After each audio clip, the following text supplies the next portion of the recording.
Hello friends and welcome to my channel.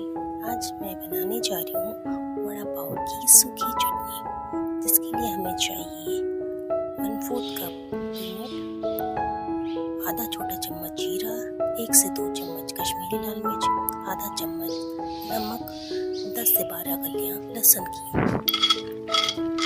इसके लिए हमें एक पैन चढ़ाना होगा, उसके लिए 1 चम्मच तेल डाल के मूंगफली को भून लेना होगा 2 से 3 मिनट, जिससे कि इसका कच्चापन चला जाए।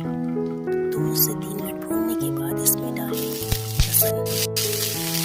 लहसुन डालने के बाद इसे धीमी आंच पर इसका कच्चापन चला जाए। कच्चा इसे भुने बिना भी डाल सकते हैं। अब इसे ग्राइंड कर लें सारी सामग्री को डाल के, और इसे बिना पानी के आपको पीस लेना है, जिससे कि आपका परफेक्ट वड़ा पाव चटनी तैयार है। Thank you for watching.